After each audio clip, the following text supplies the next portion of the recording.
What's going on, everybody? That is my wall. Okay, there we go. I always turn my webcam around, and then I've been forgetting lately. What's going on, everybody? Welcome into Blazers Uprise Live here on a Thursday night. That is Eric. This is me. Okay. We're going to talk about the Blazers tonight, but we don't know what yet because it's going to be a Q&A, because I kind of sat around on this call with Eric. Like, what should we talk about today, Eric? And really, there's not a whole lot new. It's truly August now, and the Dame stuff is still hanging over our heads. I will have a podcast with Steven dropping tomorrow. It's all finished. It's all rendered. It's maybe the longest podcast we've ever recorded. We argued for over an hour. So I'm looking forward to being able to talk to somebody I agree with now for the most part. And Eric, Eric, how's it going, man? Oh, not too bad. How was your day? How was your day, chat? My day was okay. Played rec. Finally had a good shooting game. I've been in a slump, so that was nice. Other than that, just worked on some things. I already kind of know the thumbnail style for post-game shows and watch parties next year because Chris has cooked something up that's absolutely insane, so that's pretty cool. Nice. So shout out to Chris.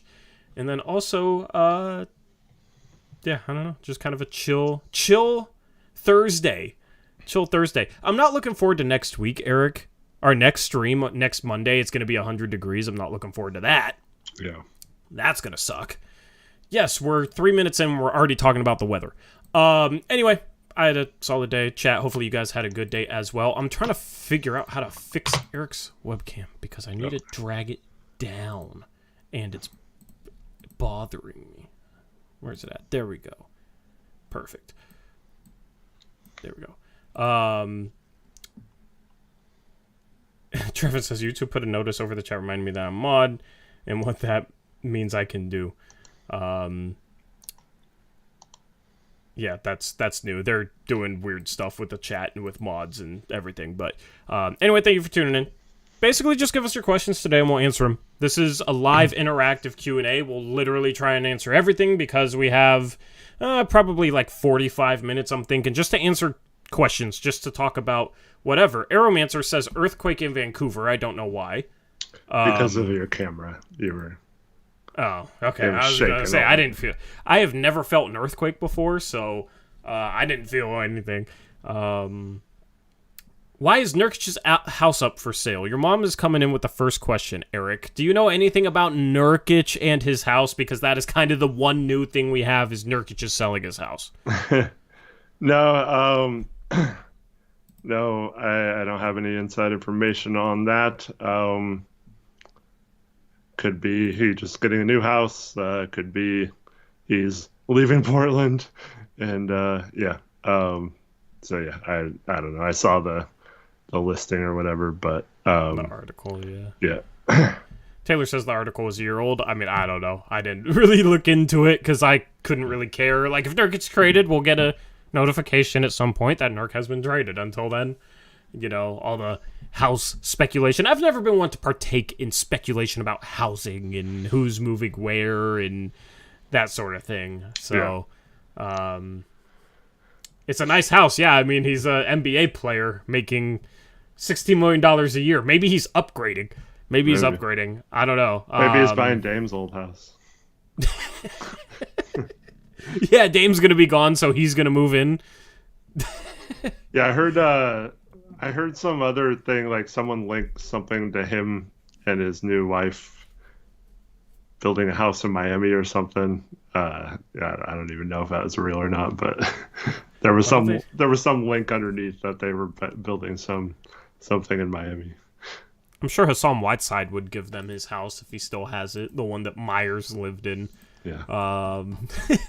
But yeah, I don't know. We'll see. At this point, I'm not going to read too much into anything. The situation has just reached the point where until something drastically changes, there's really not much of a point to talk about it. And I don't expect anything in August. That stream was what? Was that on the 31st of July? We're already 10 days into August. That feels like yesterday, but my prediction is already a third of the way over. A third of the way to being true. And what's your expectation at this point, Eric, for a timeline? I still think it happens before training camp starts, but at this point, I mean, I don't know. I don't have any sort of sense of what is going on. It's like just been silence from both sides for weeks, and yeah, I just don't really know what to expect. Yeah, it's been weird. It's been eerie. I think he gets traded before training camp because maybe the main reason is how would that even play out coming into training camp? Like, every player does interviews, right? I can't imagine Dame giving an interview on media day. I just can't. Like, how would that go? What would he say? Would Cronin be worried about what he'd say? Like, would Cronin want to speak first? It's just weird because I see those guys. Even if Dame comes back to training camp, I still see those guys being at odds, and it's a weird dynamic given their characters as well. Like, Joe being kind of soft-spoken, nice guy, right? And Dame being willing to say things with his chest, and be honest about stuff. I can't imagine how that would actually play out if Dame were to give a media day interview. Mm-hmm. So I still feel like it happens before camp, but I just can't imagine that, man. Yeah, I think if he reports to camp and shows up on media day, I don't think he's the type of person that would just go off on the organization if he's still here. But yeah, they're gonna ask him questions about it. Yeah. Do they go as far to not make him available to the media? It's possible. But that just looks weak from the organization standpoint. I wonder if you could find him or whatever. I mean, eventually he'd have to speak to the media. They'd catch him at some point, right? Yeah, post game, like. That's why I think it'll be over before then. Because I don't think they want that to happen. I think they want to move on, and they just want to get the most out of it. But if no team over a 2.5 month span before that date offers anything of value more than or even close to what Miami's offering, I think at some point you might just have to take it. Yeah. Shout out to Andrew Stidley with a $1 or a $5 sticker. It's a 1 with a balloon and a star balloon. It's this first super chat sticker. Oh, first super chat sticker. Oh, you said that last time and I didn't put 2 and 2 together. Yeah. So thank you, Andrew, for your first super chat. Appreciate it. I can't. I don't know. It's part of me is hoping that Dame is back just for the content in training camp, covering media day. Like, all eyes are going to be on us if Dame doesn't get traded. And it's going to be fascinating to see how that plays out. You guys know me as a YouTuber, as a content creator. I love a good storyline, right? Because it's easy to talk about. It gets people interested. There's a ton of content about it. And it's just kind of fun to see how captivating storylines end up playing out. So I always try and kind of bring storylines into the mix with analysis, of course, but bring them to the forefront because I think that's one of the most interesting parts of sports is seeing how certain storylines play out off the court, on the court, etc. And that's going to be one of the most interesting storylines if Dame doesn't get traded before camp is does he do a media day interview? Is he honest during the media day interview? Does he just say next question the whole time? And does Joe Cronin say next question? Maybe they have a mutual agreement not to throw each other under the bus. It's going to be fascinating. That storyline is going to be very interesting. So I still think it's going to be anticlimactic, which is funny because painting a Dame trade as anticlimactic is kind of weird. Like if you told me a year ago, yeah, you're going to be saying a Dame trade is anticlimactic a year from now, I would have thought, that's insane, but it might be anticlimactic. I still expect it. Chat, I'm going to do a chat poll. I want to know what you expect. And I want to see the poll results. Yeah. I'm gonna say the same thing I've been saying this whole time. If they really wanted to go the Scoot young guy direction and rebuild, like it still is driving me crazy that they just won't go that direction. It's like the same problem we've had now for years. They say one thing and do another. They still can't pick a freaking direction, and it's just I know that'll create fun storylines, but like it's just it's driving me crazy that they will not just go all in one direction, whether that was with Dame or with Scoot and Sharp and all that. Just frickin' decide what you're frickin' doing. Move on from the parties that aren't involved in that decision and worry about building your frickin' roster instead of just sitting on your frickin' hands for 2+ months now doing nothing. Like we should have made this decision May 16th when we got the third pick in the draft, and instead now we're sitting here with no legit offers for Damian Lillard, wondering if he's going to frickin' show up to training camp or whatever. Like, it's just, I don't understand how anyone can think this is like a well run or like Cronin's doing an impressive job or anything like that. It's just ridiculous. I know, it's like he was doing an impressive job because he was supposed to be setting up the team to win around Dame, and now he's doing an impressive job because he didn't, and because he hasn't traded Dame. Like, it just doesn't make sense. And now on Media Day, you're going to have Joe Cronin literally sitting there, taking questions about Dame, and probably doing this. Sipping on the water Neil Olshey style. So.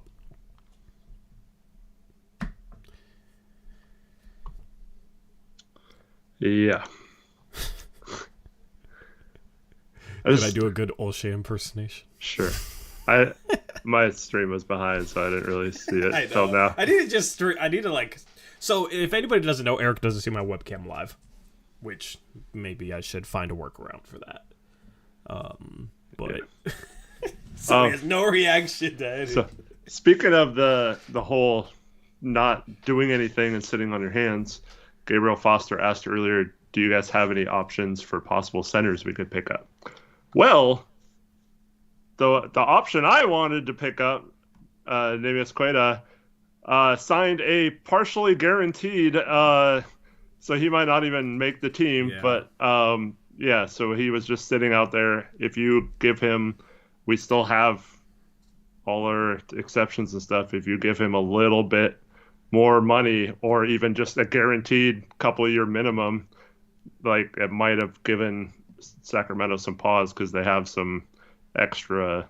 They have several centers right now, so you maybe could have stolen him from the Kings, but we couldn't even do that because we're apparently not going to do anything the rest of the summer. I don't get it, man. Are we still waiting on Eddie Tavares to freaking decide if he wants to come over or not? Like I don't know, man. Like luckily, at this point, there's no centers.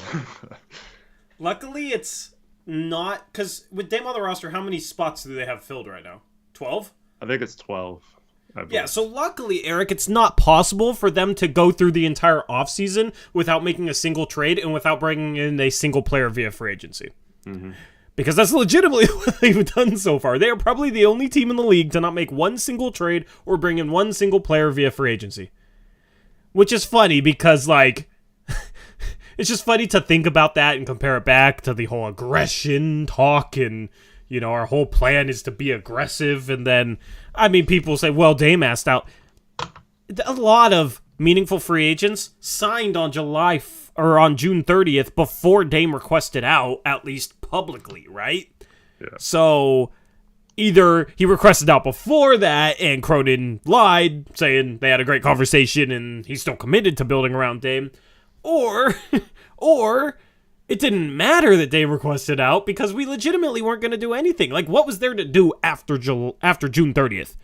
There wasn't anything impactful to do. What, we could have signed Kelly Oubre? I mean, shoot, we could still sign Kelly Oubre, I guess. Like, that's going to be the way. Still not a center either. Still not a center, so no size. No size. It's just so funny to be at this point, Eric, where, like, I've seen people, the same people that lamented having two small guards say like, oh, Dame has more talent around him than ever. Dame has a great, a lot of talent around it. Yeah, a point guard, a combo guard, and a shooting guard. Nice. What's up, Crush?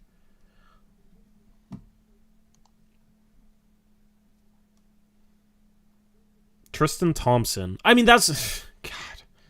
No. Stop. I don't want... Okay, we're in rebuild mode, right? Mm-hmm. Unless we... Wait, but if Dame plays for us, what mode are we in? Dude, who knows? They don't have a mode. They just... Yeah. It's just like, oh, let's just throw a bunch of crap at the wall, not get anything that we've needed for years, and then hope this time, by adding another guard, because he's talented, that'll do it. Yeah, so, I mean, I guess if we're trying to win... I mean, Win and Tristan Thompson at this point in 2023, they don't go together. But he was playing in the Western Conference Finals, so there you go. Cronin Price saw that and didn't realize that they recently signed him. You know who they need to get, Tori? Who? The answer to all our problems. Oh, God. Your favorite player. Oh, God. Someone we've argued about before. Can you guess? Oh, no. I mean, there's like 20 people that can come to mind. He has the same first name as one of the best players in the league. One of the best players in the league, Kevin. Kevin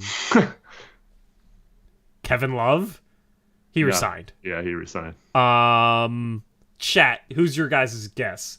Chat hasn't guessed it yet either. Jeez. Come on, guys. Yeah. We've argued somebody about guessed this. Bismack Biyombo. Trevin got it. Luka Garza. There we go. He's going to be our starting center next year. Good job, Trevin. Oh, my goodness. Bro.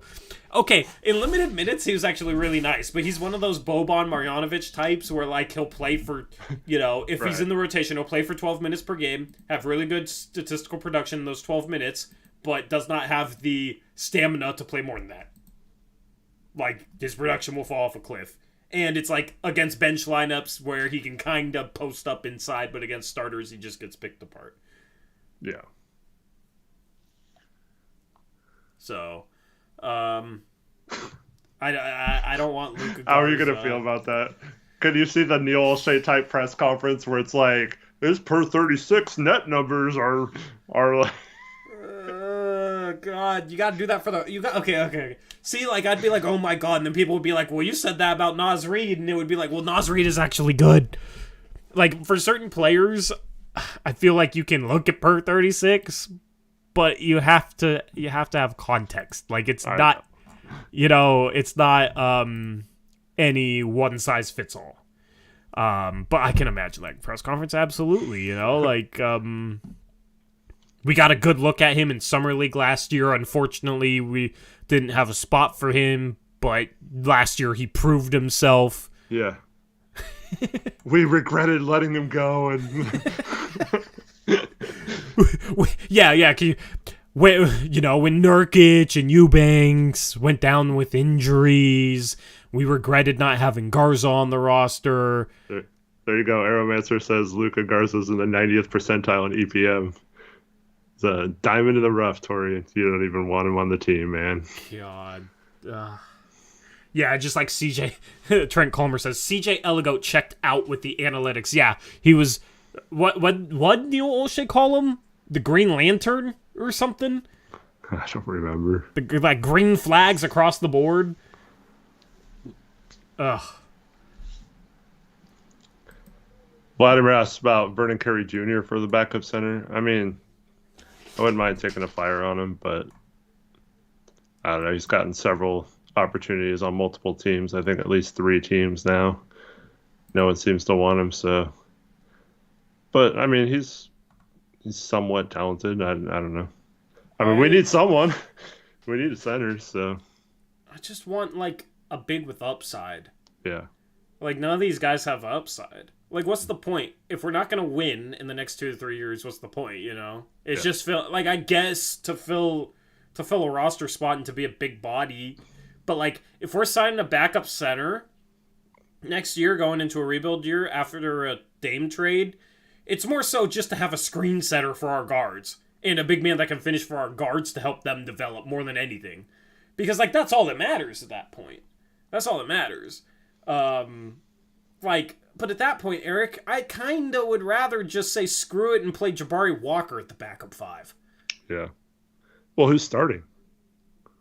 If Nurkic is gone? Yeah. John Butler? I mean... He only play 50 games. Yeah, well, and his screens are not going to be that good because he's so skinny.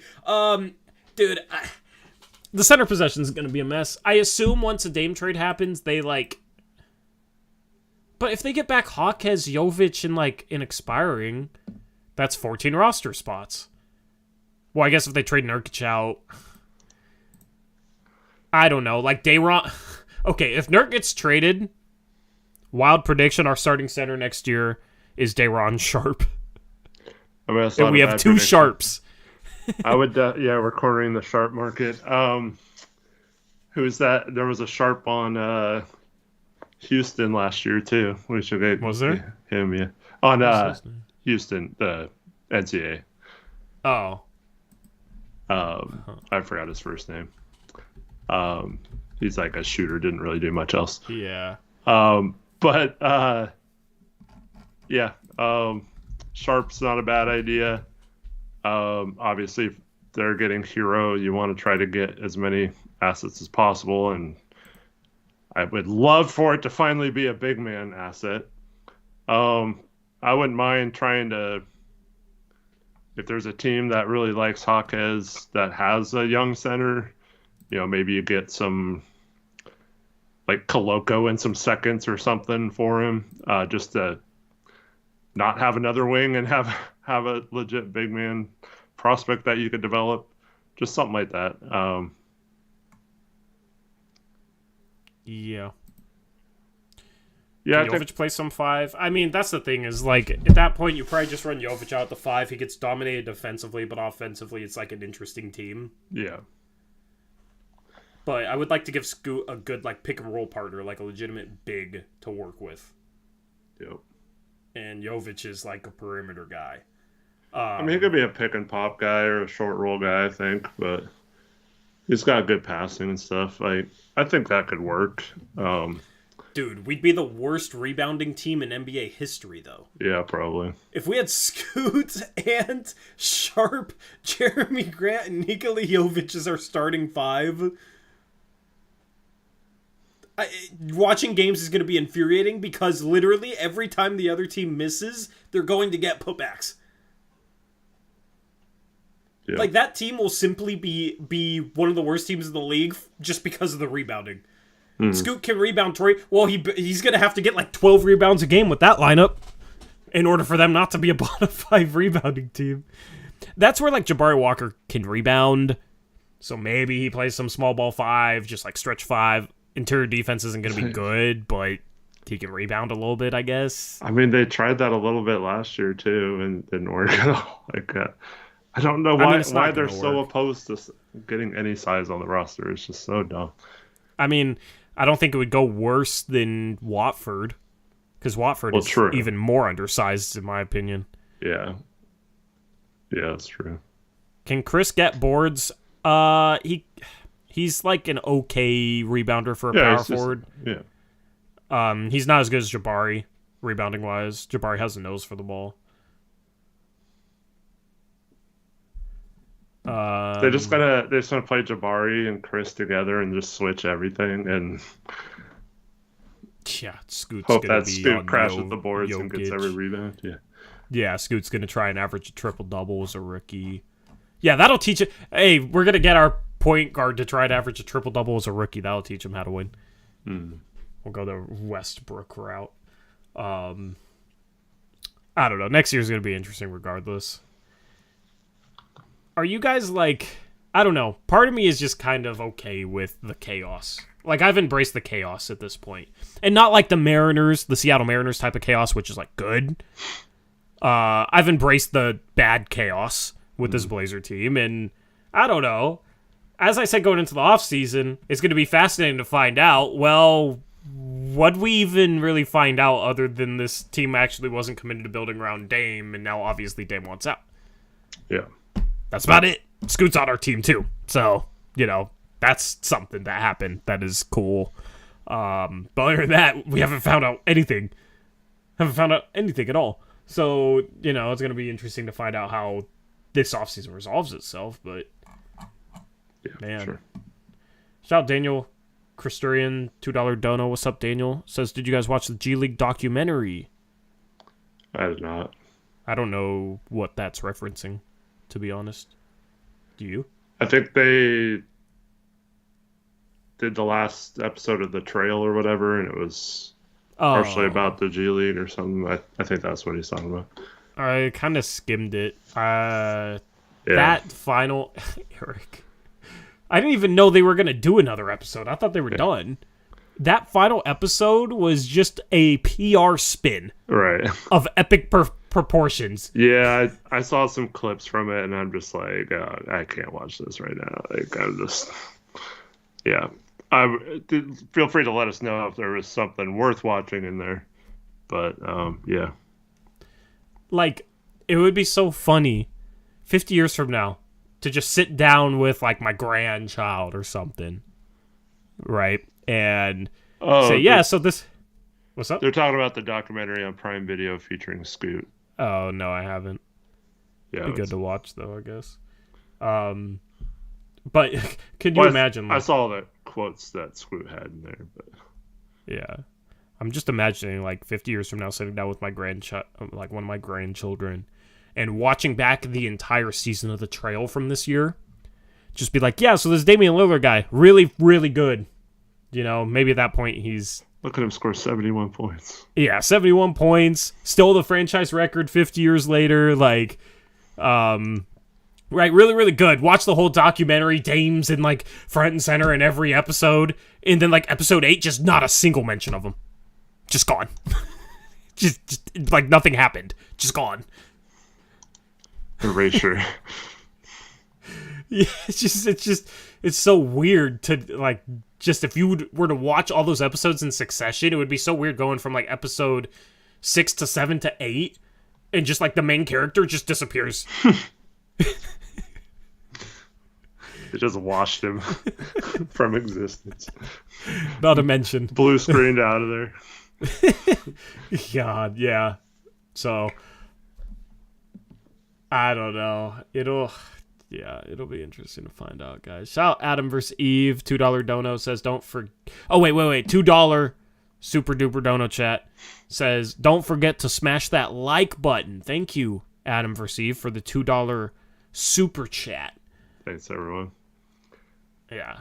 Got to remember what I learned on Monday. Mm-hmm. Mm-hmm. And Adam Steedley, who donated earlier, went on to say later, I don't know if it cut his thing on, says, hey guys, love the chat and appreciate the insight. And then he had a couple of questions. Oh yeah, let's answer them. He asked, one, what do you see as the floor and ceiling for this team next year, assuming Dame is gone and no other major additions? Floor is worst team in the league. Ceiling is probably play-in. I don't know where in the play-in, like probably 8 or 9 seed. If we trade out Nurk and there's no other major additions, that means Jovic is our center most likely. Yeah, in that case, and we have a Vernon Carey type or a minimum wage or a minimum salary backup center. So yeah, I don't see any hope in that lineup. I have a feeling Nurk is not getting traded. Because if what you say is true and they think that they can be good right away next year and like they want to show people that they can still be good without Dame, why would they trade their only center that Miami wouldn't even value? Yeah, the only thing I can think of is they obviously are concerned with salary, being close to the tax. So maybe this would be their only chance. Because if you keep him and you're bad, they might be in a situation where they'd have to pay to dump him eventually, or just keep him as an unhappy center, which would be really dumb, and people would blame O'Shea for some reason, even though Cronin signed that contract. And so, yeah, that might be a case where he's got 3 years left. It's just okay, this is going to be our last good chance to dump that without having to give up assets. Yeah, I think that's basically saying, okay, well, we're going to suck. Right. We're gonna be worse. I mean, but then again, Eric, is it outside the realm of possibility that they think a lineup with like Jovic as center could be good? I don't know. Like at this point, I mean, anything is possible. Mm-hmm. Like I am not sold whatsoever on this front office's ability to evaluate a cohesive roster, or where guys should play, or what skill sets should be on the team. Like, I don't know. I don't have. Are you laughing at what I'm laughing at? In the Discord? Yeah. Oh my goodness. For those of you in the Discord, up on the screen. Neil O'Shea and Tori sipping the water side by side, posted by Umar. Thanks, man. That's funny. I'll throw it up on the screen. Yeah, I'd pretty much give the same floor. Worst team in the league is possible. Ceiling is, I think, playing team if everything broke right, and they got pieces that actually played well for Dame. And Scoot's really good right off the bat. Sharp takes a step up. Maybe you get something from Nas. Maybe Jeremy maybe has like another fringe all-star type season. I don't see how this roster is any better than last year, considering they didn't address any of the problems that they said they had with the size issues and all that kind of stuff. It's still a huge hole in this lineup. It's completely unbalanced, and they have no lengthy defenders. It's the exact problems that have plagued them for years now, ever since the conference finals run. I don't understand why they think this iteration of it will be any different. This picture is so funny. I love it. It's on up. Throw it up there. There you go. Good job, Umar. Great meme there, man. And then Andrew's second question was, Miami is saying Portland hasn't talked to them. Seems far-fetched, ? I mean, I don't know if it seems far-fetched. Apparently, Portland's just telling them to up their offer, and they keep asking them what they want, and they won't respond. They're just telling them to give them more. So I don't know. As far as I know, they're not anywhere even close to negotiating, let alone close on a deal. But we all know that could, if they just get on the phone at any point, that could change rather fast. But yeah. Yeah. Just leave this up. This is gonna be so if I ever leave you solo and I don't have a solo webcam set up, I should just set this up. You have your Money Man Brant picture. This can be Aquaman Tory. Aquaman, I don't know. There's no alliteration there, but it works. It works. I just changed my profile picture to this at this point. Although I like my Twitter profile picture right now. So Tori looks what? What? Do you see that comment? What? You look sluttier? Apparently. I don't know how what? You have been wearing sleeveless shirts and tank tops lately. This is a sleeveless shirt. What? You never seen shoulders before? God, man. It's hot. It's hot. Okay, also I had to pull this one out, Eric, because what happened in Hawaii is sad.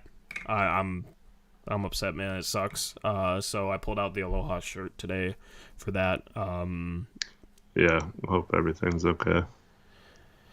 Yeah, sucks to see. I've been to Lahaina before. Really cool place. Like, sucks to see that. Sucks to see that. So,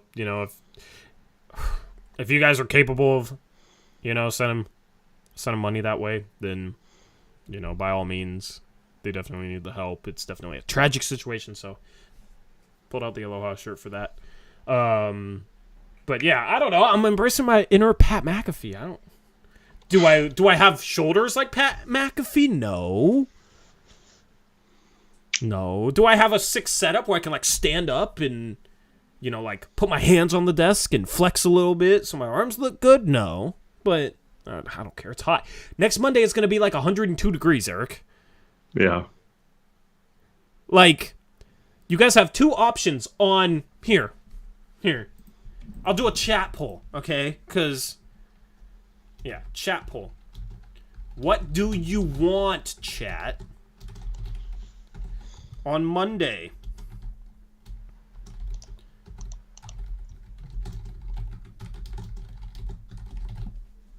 Your two options are sleeveless Tory or no stream. Dang, that's our choices. Yeah, that's the choices. I bet you they're not going to complain about the no sleeves anymore.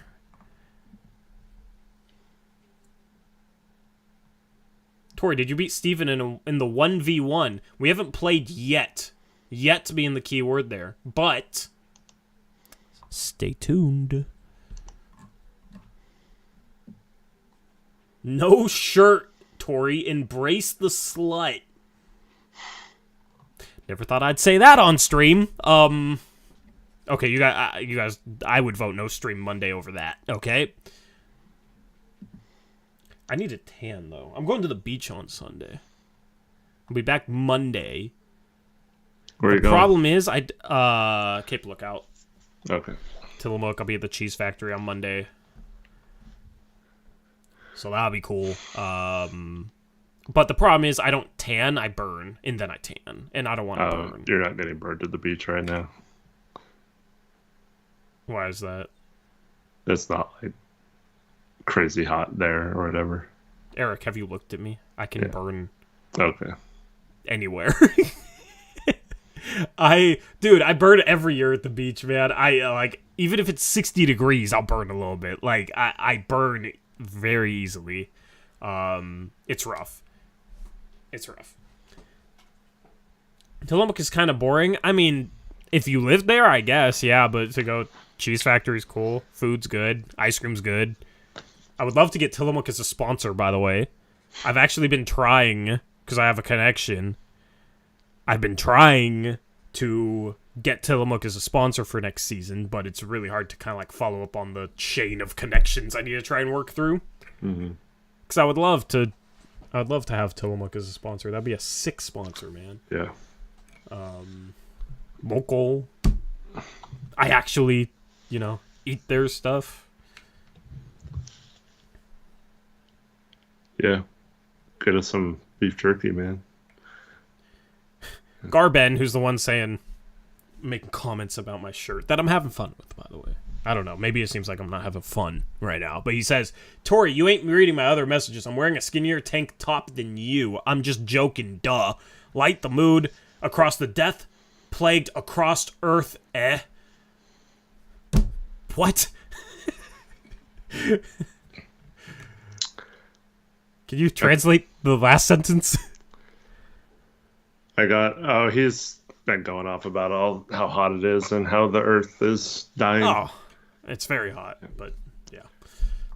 I got 2 rounds in at 10 Tiny T's over when I was there. How'd you do? I did pretty good. Yeah. Did you play Fascination? I did not, because when we went by there every seat was taken. Yeah. But yeah, we just played the arcade instead. Got you. He's saying you look hot. I mean, thank you. Never heard that before, so appreciate it. I'll take it. Oh, we had Braden- one more dono. Yeah, there you go. Look at us on the same wavelength. Yeah. Braden Tennis, $5 donation, says, "This is a great support group to have for the season we are about to endure. Awesome work as always. Love y'all." Yes, it's a therapy group, okay? And all of you who show up for streams during this inevitable rebuild, okay, when we are on the come up, maybe I'm 15 with, 10-year-old children by then. I don't know when it's going to happen, but when we're on the come up, I'm going to remember who was there, hopefully. Hopefully. If it happens in the next couple years, I'll definitely remember. I recognize the people that have been here for a while, and those of you that stick it out with us, it means a little bit more. Going through the pains for the gains, right? Yep. So, appreciate y'all. Sorry for making you hungry with the Tillamook talk. Malachi, I definitely recognize you. One of these times, Mad Mobile, who said he was going to be in Seaside at the same time as me, but if you keep saying where you're going to be at, he's going to just sit outside of Tillamook Cheese Factory one day. And does he live there? No, I don't think he lives there, but he would drive there and just wait for you all day on Monday. Yeah. I better wear my shades, because I'm gonna roll up and there's gonna be a whole entourage, the whole crowd. They're gonna have to hold the crowd back. I'm gonna need to bring security. Just kidding. I wish in my dreams, maybe. How do you live 50 minutes from Seaside and 2 hours from Tillamook? It does not take an hour and 10 minutes to get from Tillamook to Seaside. Yeah, that's kind of... It's like 30 minutes, bro. I'm going to do the math. I'm going to... maps.google.com. By the way, 55% of chat said that they think that Dame doesn't get traded before training camp. So pretty much 50-50. But the majority of chat disagreed with us. Is that a first? Maybe. Or maybe just hoping that he doesn't get traded. That's like the sentiment, like on social media and stuff. It's like, oh, Dame's going to stay and we're going to be awesome and he's going to change his mind. Even though we have 4 guards. I was very confused. 18 hours, 12 minutes, but then I realized it was walking. So driving right now, Eric, 1 hour and 4 minutes. Is what Google Maps says. Between Tillamook and Seaside? Yeah. I thought it was closer. Construction or something? It says it's 48 miles. So, but it's obviously like windy roads down the coast. Well, yeah, I mean, I've made that drive several times, but the cheese factory is like at the very north end of Tillamook. Yeah, I mean, it's like a couple minutes out of downtown. Tillamook's not big, but for you, that drive takes 30 minutes though. I don't know. Just drifting around all the bends. Have you ever drifted a car, Eric? Not like racing style, no. Like chat, have any of you drifted a car? Like on accident, yes. Oh, on purpose.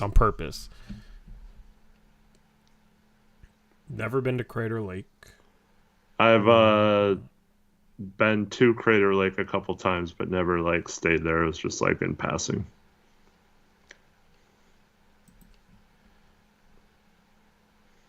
A cheese factory? Yes, Alex from Cleveland. A cheese factory. And it's dope. You get to see them making cheese. You get to see every step of the process. And you get to go like taste test, and there's ice cream, and their ice cream is cafe, and Tillamook ice cream from the cheese factory is so much like it's the best. Like Tillamook ice cream is good in general out of the carton, but it's different at the cheese factory because it's fresher. They literally make everything right there. Favorite Tillamook ice cream flavor? I have not eaten enough. The last one I ate was like the cherry one. So I need to taste test them. But if they sponsor me, I'll taste test them all. I could each ad read different Tillamook ice cream flavor. And I'll eat an ice cream cone on every stream. We can do a game and I don't know, some loser has to dunk ice cream on their head. Because I just want to see you do that. Okay. That's going to be the new candy necklace. Sure. Carson wants to know why you're not available Sunday to play pickup, and like we haven't just been talking about you being at the beach this whole time. Yeah, Carson, we're on this whole talk about Tillamook because I'm going to Tillamook. Carson, yeah. Sometimes I feel like Carson just does not listen to me, man. It's funny. Yeah, it's funny. I love Carson, but yeah. No, I don't know if you were here. Yeah, so people were trying to get pickup runs on Sunday again, and yeah, no, I'm not going to be around. Although my knees and legs have been dead, man. Like, playing on Sunday messed me up, so it'll be good to take a weekend off. Yeah. I say that like I don't take almost every weekend off, but the one weekend I didn't was painful. Aeromancer, don't say that. That's not true. That's not true. Don't hate on the cheese factory. Yeah, like Aeromancer.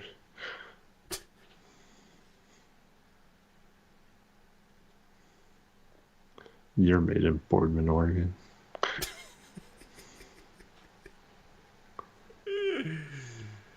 Aeromancer. Did I ask, though?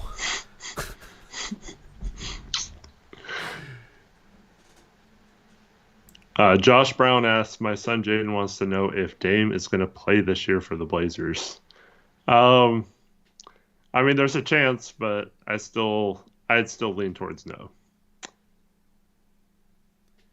Yeah, it's too hard to say right now. It's a weird situation. Yeah, say sorry, Jaden, but yeah, be prepared for either. Hopefully Jaden likes Scoot. Yeah. Shout out Truly Spencer, PDX $2 dono says, funny vibes tonight, love the show, love chat. Thank you, Spencer, for the $2 dono. That's kind of what we were going for tonight. We try our best. Thank you for the donation.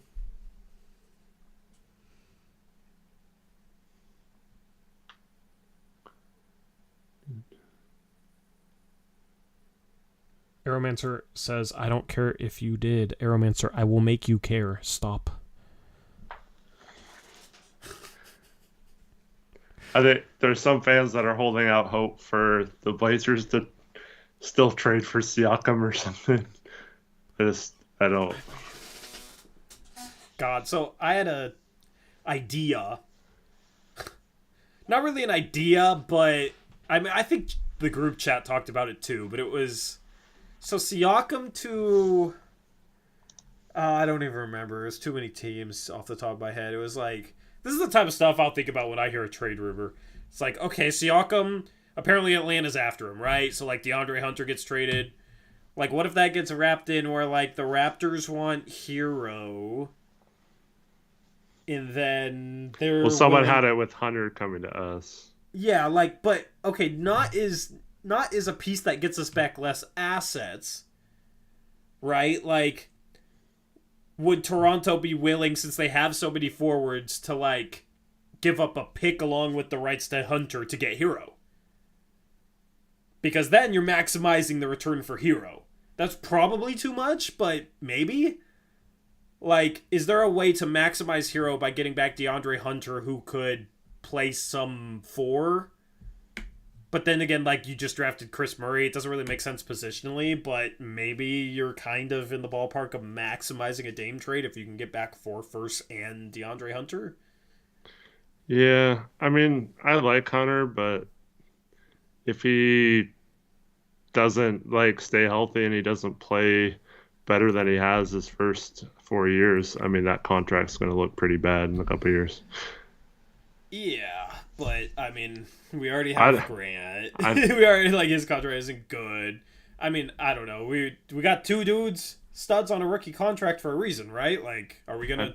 I'd almost rather just get an expiring and try to get an extra pick. Like you I said, just it would be an extra pick, but they I, can't trade a pick for a while either. I feel like DeAndre Hunter still has a little bit of sneaky upside if he can stay healthy, which is a big if. He did play a career high Yeah. 67 games last year. Yeah. Averaged 15 points per game. Defensively, he hasn't been all that he was chalked up to be. I think that's kind of the biggest disappointment with him, because he wasn't a guy that was drafted like, okay, he's going to be a star scorer. Like, people thought, okay, maybe that's possible. I mean, he got drafted 4th overall, but it was mostly like, okay, this guy can probably get close to being a 20-point per game scorer and can be an absolute elite defensive player. So kind of like what Mikal Bridges was for the Suns last season. He averaged like 19 points per game for him. He's at 15 points per game last year in 32 minutes. 46% from the field, 52% from 2, 35% from 3. Efficiency wise, that's okay. Like, that's pretty solid. True shooting percentage, 56%. Like, it's mediocre, but not bad is how I'd kind of state his scoring. Like, he can put the ball on the floor a little bit. He can knock down some shots. Isn't going to really wow you. The thing is, if he's a lockdown defender, then that would kind of be exactly the type of player they need long term. But I mean, I just have, I feel like he hasn't really turned into that. Although maybe it's because he's in Atlanta and their defense is just a joke. But I think it's more likely they go after either Capella or Kongwu in that trade. I wouldn't mind a Kongwu, but I could definitely see them going after Capella to replace Nurk or whatever. That's their big move. And how they justify the Dame trade, yeah. Bro, like, if they're gonna do a Dame trade and they could just like find a way to get a Kongwu out of it, you know how happy I'd be with that. It'd be pretty sweet. Like, you get your center for the future. He's on a, what is this, the last year of his deal? Yeah, going to last year. Like, just a lob target for Scoot. Like, I think Scoot would make him look really good. Decent defender too. Yeah, a little undersized, but 78% from the free throw line last year, Eric. yeah. He's still only 22 years old. Last year he shot 13 threes, made 4 of them. 31%. Like, obviously you're just not even scratching the surface at that point. But you look at a dude with a free throw percentage of 78%, like, obviously has a little bit of touch. 22-year-old, maybe long term you can develop some sort of skills out of him. Because, like, athleticism, he's a pretty athletic big. He kind of has to be. He's a little undersized, but, like, lob catcher, will block some shots, average 1.3 blocks per game in 23 minutes. Like, mobile somewhat. Mm-hmm. He's the type of guy I could see coming in, like, starting and looking like a top 20 center in the league. So if there was a way to sneak out of that with a Kongwu, that would be amazing. That would be like kind of the blue chip young prospect that I don't think Hawkes or Jovic is. And he's not like blue chip, like I toss that term around a lot. He's not like a Tyrese Maxey level prospect, but he's a better prospect than Hawkes and Jovic. Yeah, for sure. And Atlanta wasn't the best spot for him with Capella ahead of him. Yeah. You wonder if Atlanta is going for Siakam, if they'd be willing to include him. That'd be nice. You might have to maybe, like, I don't know. I guess Hero doesn't really make sense for them. I was going to say they might be regretting giving Bogdanovich that extension. Maybe you can get him out of it, take him on as a way to get them to lower their asking price on a Kongwu or something. Mm-hmm. Yeah, and like Elizabeth Allen says, apparently they've said no to Siakam to a Kongwu to Siakam trade, so I doubt it. But yeah, I mean, we're kind of just dreaming at this point. But what else do we have to do? You know. Like, I'd rather have a Kongwu than Hero with where this team's at. Oh, 100%. What other questions we got? Abuse says if Portland traded 7 to Charlotte last year for their 13th and 15th picks, they could have Easton and Kessler right now, shoring up the power forward center debt. But you also wouldn't have Sharp, so it depends on how you feel about him. You Also, actually have. Good. well, I was just gonna say, like, we gotta stop looking back on drafts like, well, if they just traded for like the 30th pick, they could have had Jimmy Butler. Yeah. You know what I mean? Well, Like, yeah, obviously in hindsight, if you look back, there were steals, but like they weren't gonna be able to identify the two perfect picks to make it 13 and 15. yeah, I mean, this goes back to the whole why I get so angry with not going all in with Dame after saying that that was your plan for the last couple of years. And that's we had the ability to get the 13th pick, and Jalen Duren looks like an absolute beast right now. He was playing with the select team, and him and Cade look great. And so that's the kind of young big. That's the other guy. I mean, there's no way for us to get him now, but that's the other kind of young big blue chip prospect that we possibly could have had. And then if you do you could have probably deal directly with Charlotte on that one. And then if not, you could have dealt directly with New York because we had the trade exception that could have absorbed those two contracts that Detroit did. That was the whole point of the Jeremy Grant trade, was to free up space for them to absorb those contracts from the Knicks. And so, yeah, we we could have had Duren if we're playing that game without giving up Sharp. We could have had Sharp and Duren, and think how nice that would be right now. Because, I mean, Grant, he'd fit way better with this current iteration of this team than Grant does. Yeah. I mean, that's the thing, is like, that's the one win now move they made, and it was fine if they were going to win now, you know? But now they've gone the rebuild route. Like, that's the thing. That's why you need a direction and a purpose, because, like, all your moves are supposed to be part of a bigger plan. So follow-up moves will justify the moves you made before if you do it right. But the follow-up to adding a guy like Jeremy Grant was, okay, well, now we're going to go young. Okay. Fine. Doesn't really make sense in the grand scheme of things. And then you re-signed him anyway because you don't want to lose him for nothing. Jeremy. Yeah. But, like, Duren just coming off his rookie year, so he makes $4.3 million this next season, $4.5 million 2 years from now, and $6.4 million 3 years from now. And yeah, we have Jeremy on a $32 million average contract. So that was the other thing. We could have gone much cheaper with a higher upside prospect with our young guys. Yeah, I mean, there's a chance they could still trade Grant eventually for younger talent or picks or something and do something similar. But hey, yeah, like if you would have just committed to the rebuild, you could have started making moves like that last summer and put yourself in a really good position.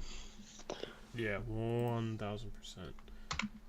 Unless we can trade Grant for younger talent. So here's a question that comes to mind. If the Blazers were to try and trade Jeremy Grant at the deadline next year, let's say he has a similar season to last year, what do you think they could expect back for him, or could they expect anything back for him? If he has a October through February type of season that he did last year, because he was shooting bad in January, I think, but if I remember correctly, but his numbers hadn't fallen off that much because it was a small. I don't think he's gonna shoot that well without Dame. Yeah, but I don't know. Yeah, I could see him pressing a little bit, taking some more bad shots. But yeah, I think you're definitely not getting Walker Kessler or Nick Claxton, Michael. Sorry, but I could see him getting for example, if the Hawks don't end up trading for Siakam, you could maybe get that DeAndre Hunter type trade. DeAndre Hunter and I don't remember who else, AJ Griffin or something, like Yeah, That I mean, that I don't want DeAndre Hunter no, or I'm, that sort of a deal, but I'm just saying that's probably the type of trade that would be out there. You can maybe find it expiring and get a first or something. But I don't know. I think. Let me go. Let me open up the good old trade machine for the first time in a while. Let me just kind of like look at what teams it makes sense for, like teams that are trying to win that need a power forward. The Heat. Do you wonder if the Blazers could get Jared Allen for him um. if the Cavs kind of Well, are that struggling a Cavs little would bit have. and want to move Mobley to center? Yeah, that's a possibility. I thought you said you didn't want Jared Allen though. I mean, In that situation, you would.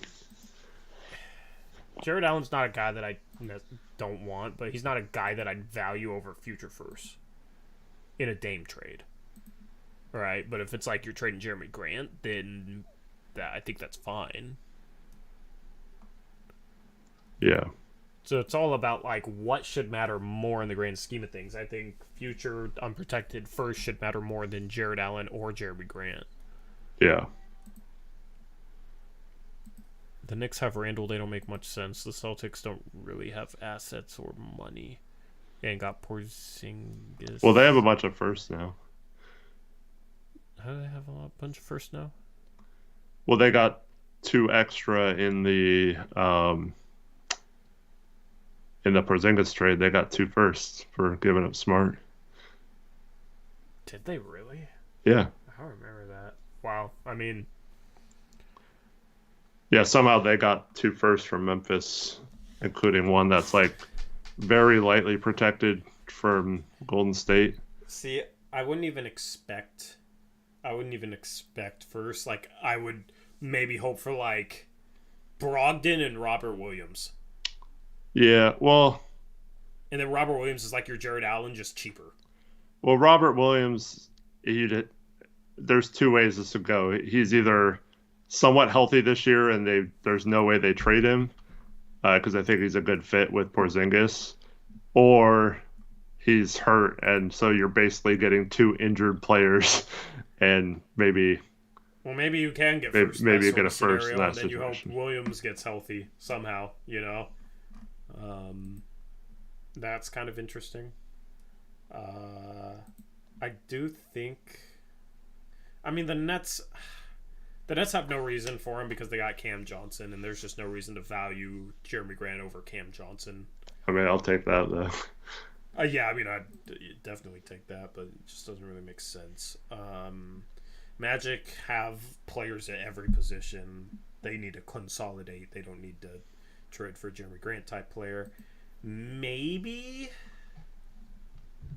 I don't know. Like, I was going to say maybe the Pacers, but him and Miles Turner together is disgusting, and they just drafted Jarris Walker. Yeah. So in terms of teams in the East, there's not really a lot. There could be injuries too that affect things. Like maybe the Hornets are decent next year. No. There is a chance that the Hornets are a playing team next year. But it's dependent upon all these guys staying healthy. What? What are you talking about? Weren't they a play-in team 2 years ago when they had LaMelo Ball and Miles Bridges? I know he shouldn't be in the league, but what's the difference now? They got Brandon Miller. If you believe in Brandon Miller, right? PJ Washington, I think he comes back. Gordon Hayward, if he's somewhat healthy, which he probably won't be, but still, like, it's not like they don't have some guys. Like, what's the big difference between the play-in team that they were a couple years ago and that team? The East is loaded now. Good point. But your guy Brandon Miller. Yeah, but I wouldn't put them over Orlando. Yeah, I don't think they're going to jump them. I think Detroit is arguably, especially if Cade's healthy, I think they're better. I think Indiana's definitely moved themselves into the play-in conversation. Um, I just, I don't know. I don't think there's. I think there's only the, one definite real bad team in the East next year, and that's Washington. And I think the Hornets will probably be pretty bad, but it's not like they don't have pieces that collectively have like made a play in before. yeah, but I just feel like those years where they almost made the playoffs were like years where there was so many tanking teams at the bottom, and I don't think most teams are going to try to tank. I think now that Detroit's been bad a few years in Orlando and those teams, I think Washington's really the only realistic Yeah, tanking team in there.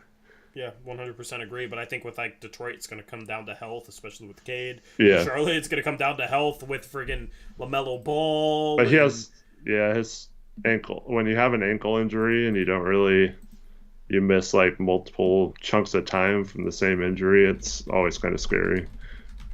yeah, 1,000%. As far as teams in the West, the the Clippers maybe if they don't trade for Harden, that would actually be a really nice fit. Yeah, Just play PG, Kawhi, and Grant 2, 3, 4.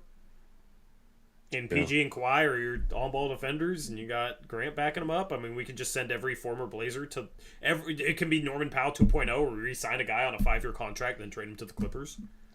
We're gonna get Norman Powell, and we're gonna say because it's 2 years later, we it's a great contract now because Yeah. it's 2 years later. God, bro. Like nobody looks at that contract as a bad contract. Nobody should have looked at the contract as a bad contract 2 years ago.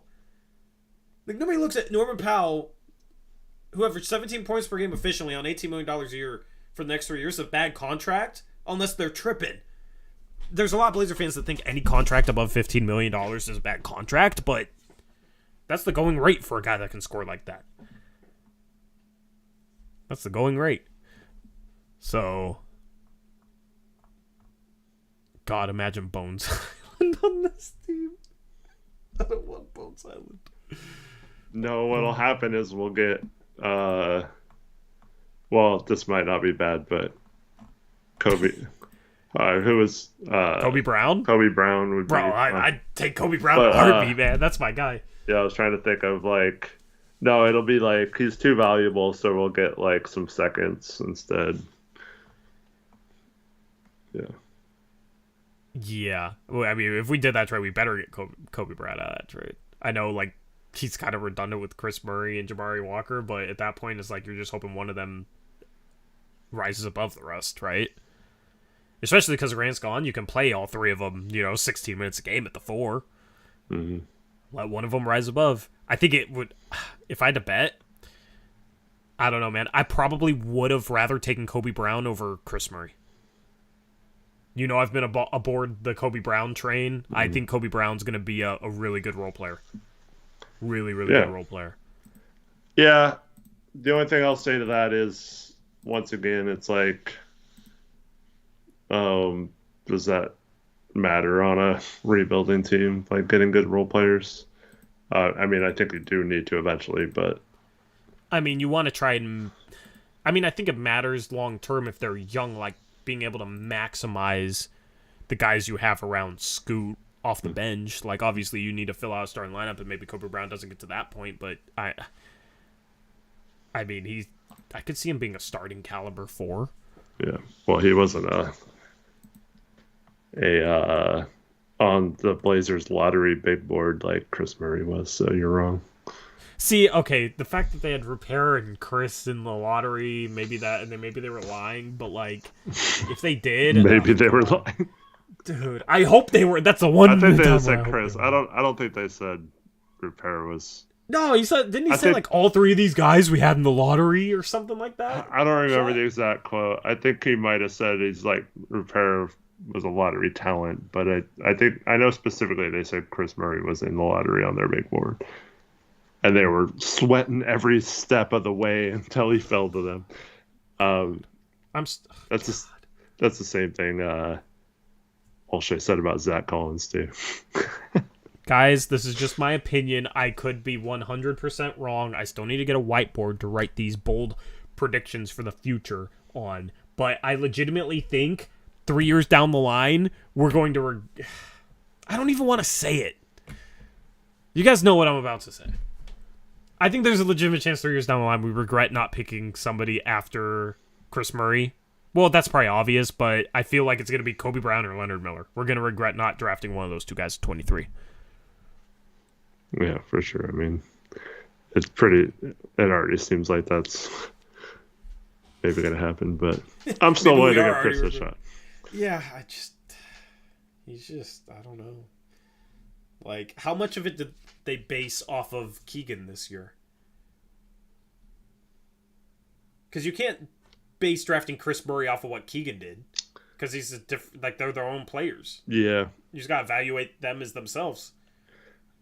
I think you look at it, especially from the corners. If Chris can develop that skill, I think he's a smart player, and I think he's getting a pretty quick release, like his brother. So That's I think exactly what Jabari is. Yeah, well, Jabari's got a kind of a slow release. I mean, but like smart player. Yeah, I know. Shooter. I know. Hopefully, okay defender. Like, I just don't understand doubling down on that archetype, which I guess you could say Kobe Brown is that archetype, but I think Kobe Brown is much better as like a connective piece offensively, as a guy that can pass, as a guy that can put the ball on the ground a little bit, and he's a more physical guy. Yeah, for sure. So, like, I think he's a little different. I don't like drafting that archetype in the first round. I don't like drafting that in the second round. Like, if it's the second to last pick of the draft and we got Chris Murray, I'd be like, oh my goodness, there's a steal at that point. Just like Jabari, I thought was a steal at that point. But I just do not like drafting that archetype in the first round. Yeah, I'm all, especially in a rebuild. If we knew we were keeping Scoot, I'm all for just swinging for as many home runs as possible and just hoping you hit, because that's what. If you hit on like a 23rd pick and they become like a top 20 player or something versus just a 7th or 8th man in the rotation or whatever, it's yeah. Umar says, in terms of upside swings, I agree, but our perspective may change if we draft someone who's our future starter and Chris is our backup. But even if that happens, like, why are we focused on our backup forward now, long term? Like, we can easily find a backup forward in the future. Yeah. Like, Kelly Oubre is still available right now. Like, he could play some backup forward. I don't really like him as a player. But, we had Jabari already, too. Yeah, like, you can easily find a backup power forward. It's not that hard. I'd rather just, like, you only get so many chances to swing for upside. The 23rd pick was still one of them, in my opinion, and we chose not to. So it's like, finding backup power forwards, like, that's a dime a dozen. Upside swings are more rare, so swing for upside. Because you don't get that opportunity as much as you get the opportunity to find a backup power forward. So, maybe they value his shooting more long-term, but you could have found better shooters then. I think, like, Kobe Brown last year in college was a better shooter than Chris Murray was. Yeah, but I could see, just based off mechanics and difficulty of shots and stuff, I could see a scenario where teams thought Chris was a better shooter, a shooting prospect long term. Yeah, but like if you're going to draft kind of a role player guy at 23 for his shooting, like I want the dude to be like a true sniper, I don't know, like Chris I don't think is like a true sniper. He only shot 33% from 3. I know he took some tough shots, but I don't know. Like, I think he'll be a solid shooter, but it's like, I want a Cam Johnson type shooter then, if that's what you're going to draft there, if that's what you're going to value.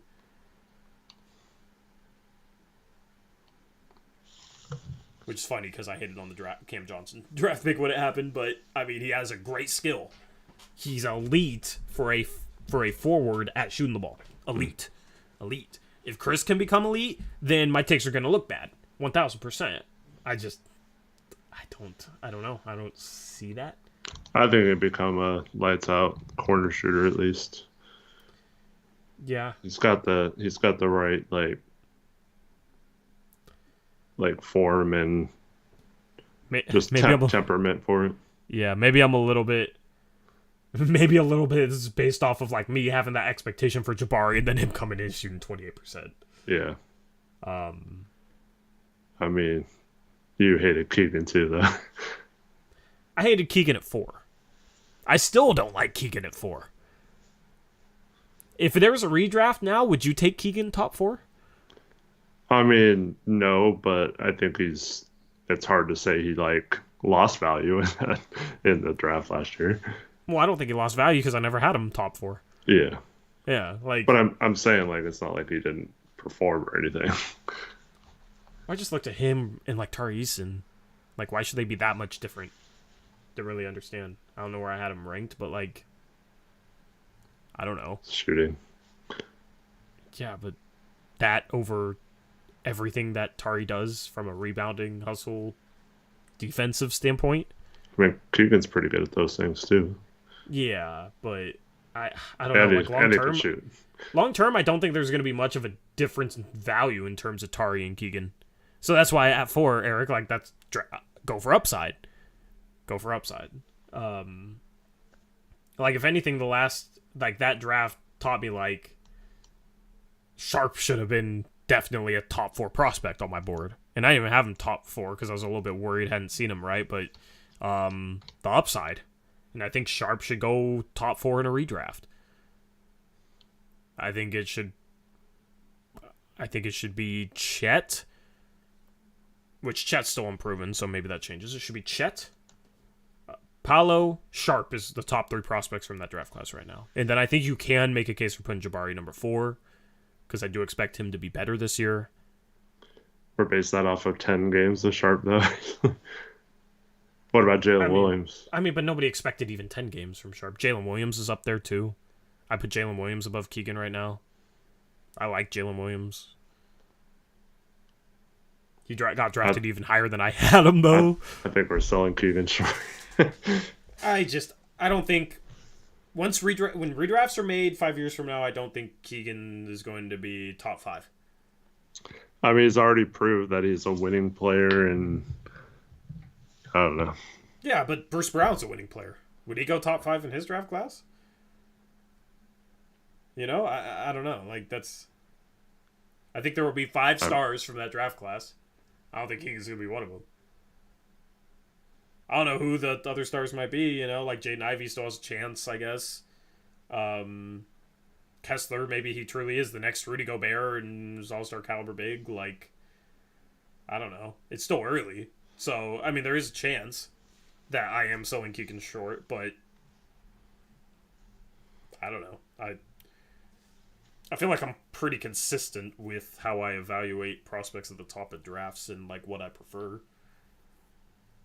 I think that matters more than, you know, I think at least having some sort of consistency in terms of what you value, but being willing to adjust based on previous results is a good trait to have in terms of trying to nail the draft, because you're not going to nail everything.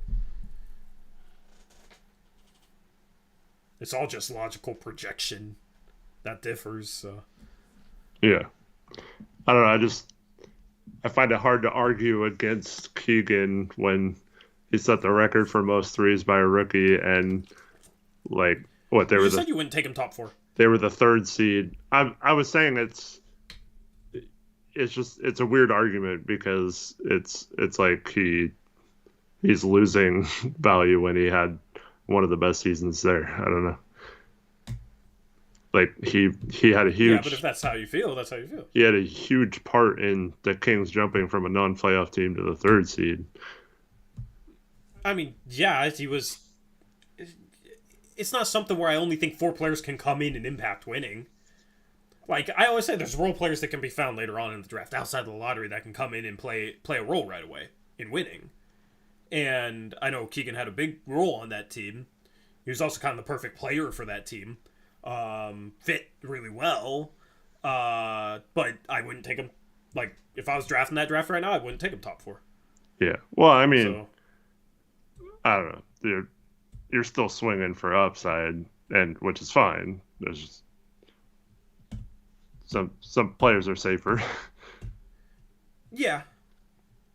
Yeah, but as I've said at the top four of the draft, I'd rather swing for that upside because, as I said, even with the 23rd pick, like you only get so many chances to swing for upside, Mm-hmm. and I like at the top of the draft like that. I'd rather take a chance that Shaden Sharp is a superstar and maybe is completely terrible than a guy that's like can come in and be a really really good role player, and a quality starter. Like I'd rather take a chance on that superstar upside because that's what moves franchises. I'm still not confident in the Kings like contending anytime soon. Yeah. They were extremely healthy last year, had the probably the best health of any team in the league. I don't know. Like I could even see them taking a little bit of a step back this year. Like I don't think they're going to be a top 3 seed. Then again, I didn't think they were going to make the playoffs last year. So what do I know on them? Nothing apparently, but that's just kind of my opinion. Yeah. We'll see. Allison, did you ever think we're going to still have in the Keegan debate a year later? Absolutely. I think we'll be having the Brandon Miller debate. Well, the thing about Keegan was, I mean, it was almost universally accepted that Ivy was the 4th best prospect at the time of the draft. And so that's always going to be hanging over the Kings, whether they made the right pick there or not. Yeah, 1,000%. Anyway, before we... Hold on. I'm all out of sorts here. Is there any final questions that you want to answer? Yeah, Famished Yoshi had a good one earlier. He says, hopefully a fun season coming, but in your opinion, why do you guys think the Nuggets found success and the Blazers haven't? I felt like they were on a similar trajectory not too long ago. What happened? Well, they have the best player in the world. That is part of it. That's a huge reason, of course. Yeah, but I believe the main reason is they got players that fit perfectly with their best player. And we just went out and got players, most of which that didn't necessarily fill holes. You're just trying to add talent, right? But Denver didn't add a ton of talent. They added guys like Caldwell Pope, Bruce Brown, Aaron Gordon, those kind of players that they knew Gordon's cutting would be perfect next to Jokic. They had the shooter in Michael Porter Jr. already, and so they didn't need necessarily their other forward to be a great three-point shooter or space the floor because he spaced the floor with his cuts. And Caldwell Pope and Bruce Brown, I had a video on NBA Uprise last summer, which I said those are going to end up being the 2 best moves of the year, of the offseason, was getting those 2 guys. They're so underrated. Well, not now, but those guys, they needed defensive wings, and they went out and got them. What a concept. The Blazers were like, for 2 years now, been like, oh, we need length at the forward positions, and we need athletic centers and defensive-minded front court. And they haven't addressed any of those needs. With 2 trade deadlines and 2 off seasons now, they haven't done a dang thing to address any of the problems. And now they're going to try it again with the same freaking guard-oriented team, and they think it's going to be different. So this is what's going to be freaking stupid about this whole thing, and why I freaking can't stand Cronin in this front office. It's like they're not doing anything to address it. They literally told us the problem was we had too many young guys and we didn't have enough size and length and defensive-minded players, and they did not one thing to address that problem. Like, if anything, they drafted players like Scoot who aren't even known for defense. So, like, yes, he could be great and a star and all that, but he's not, like, ever going to be a lights-out defender, in my opinion. So, like, it makes no sense to me. Yeah, and then, like Dave Chan says, they end up trading Josh Hardaway, who was the one guy they identified as that they needed that at every position, right? And then they trade him freaking away, and for the aforementioned Chris Murray, basically. Yeah, it's crazy to me that, like, no matter how much you like Scoot, like Colonel Pancake says, I hate Scoot, whatever. But like, no matter how much you like it, we still have a front office that is incapable of building a roster, and it's been this way now for Dame's pretty much whole tenure. So like it doesn't make sense to me how like I'm supposed to be excited about this when you watch teams like Denver be like bam, bam, bam, get 3-4 guys. Even Christian Brown in the draft, provided a role for them. Like they just find guys that fit what they needed. They identify them and do that, and that's why I think that's all that matters from this point moving forward. And I just don't have any faith in this front office. Yep. Well said. I mean, I think long term they're going to have to choose two of Ant, Sharp, Scoot. I don't think they can do that. But the priority of those three guys collectively makes sense next year, so that you can maximize what you get back for one of them in the future. Anyway, I got to run. Thank you guys for making this a wonderful stream. Before we sign off, the stream is sponsored by Manta Sleep Mask. You can get yourself a Manta Sleep Mask by using the link in the description box below and using the promo code UPRISE for a 10% discount. This is mantasleep.com. They have more than just sleep masks. First, sound mask, pro mask, silk mask, all sorts of sleep masks to fit your needs. So say you want something that, is less pressure on your face, you can get a weighted mask. The steam mask is good for soothing sinuses and dry eyes. They have a bunch of different selections for you to customize your sleep mask, but then also they got accessories. So steam eye cups, you can combine them. Like I have the sound mask, I can put the cool eye cups on the sound mask. So you can kind of mix and match and really get yourself something that works for you to help you get a better night's sleep. But they also have other sleep aids, and with how much time I spend on the computer because I got new work and it's basically making graphics for creators, right? And I also stream and I'm also on Twitter too much. I think I might need to get myself some of these. I could definitely, I would like to rock these on a stream. Could you guys imagine me in a pair of these? I like the way these look in their blue light glasses, which would be good for me because, I'm on the computer up until I fall asleep, and it's another thing that can aid you with your sleep. If you're on the phone or on the computer before you go to bed, this blocks out blue light, which can disrupt your sleep. So a bunch of different products over at mantasleep.com. I really like their sound mask, but you can get other mask accessories if you want them. They also have bundles, so you should be able to find something that fits your needs. Remember to use that promo code UPRISE for a 10% discount. Thank you to Manta Sleep for sponsoring the channel and supporting us. Really good company. Anyway, Eric, any final words? I just appreciate everyone for watching tonight. Hope you all have a good rest of your night and through the weekend. We will be back on Monday, right?